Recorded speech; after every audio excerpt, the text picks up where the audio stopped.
Are you satisfied with the preparation going into tomorrow's warm-up match? I am. It was important for us, to have arrived early and given us an opportunity to get a feel for the conditions, get over the distance that we would have travelled to get here. And I'm happy with the progress that we have made and how we transition in towards the test match.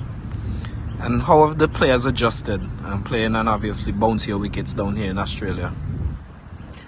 It's been a gradual adjustment. It's quite evident. It's at the end of the day, regardless of how the pitch plays and what response you get off the pitch when bowling, each player has to really adapt to what is bowled at him and every single ball.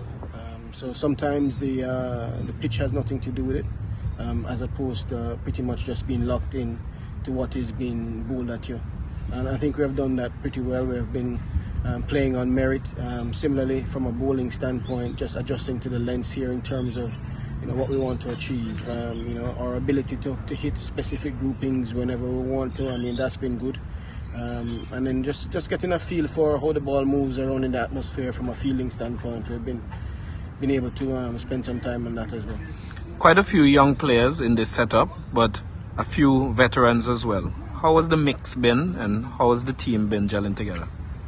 Well, they're not strangers. I mean, I would have played against each other, in regional cricket. Recently, we toured South Africa. Some of the players are here, and the camaraderie has been very good. I'm actually been very impressed in terms of the feedback and some of the nurturing from the senior players.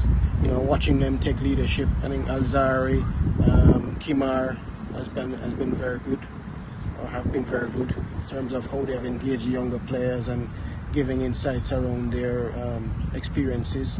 So that's been good to watch as well, outside of the obvious leadership of myself and Craig. Joshua De Silva, he would have led that team that went to South Africa, and it's not his first Australian tour either. Has he been added kind of to that leadership group, and is he expected to help pull along some of the youngsters? Yeah, most definitely. Most of the senior players, if not all, form part of that leadership group, and we have discussions around how we want to play, and everybody is keen on giving an input and giving some guidance. And everybody wants to do well here, whether it is that you have had some experience here in the past or not.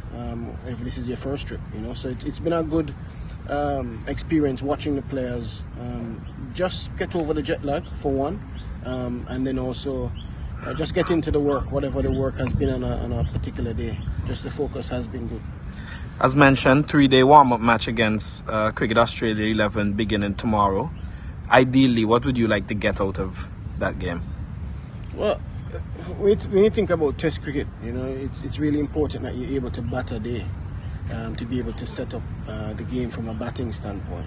And then on the flip side of that it's pretty simple for me, really, if you can get the opposition out before the end of the day's play, for instance, and then those are easy markers to meet. How we go about it as a batting and bowling group is where it becomes more specific as it relates to the role and the different skill sets that each person brings to the team. But we're looking to keep it really, really simple, and those are some of the markers we're looking to get out of the game.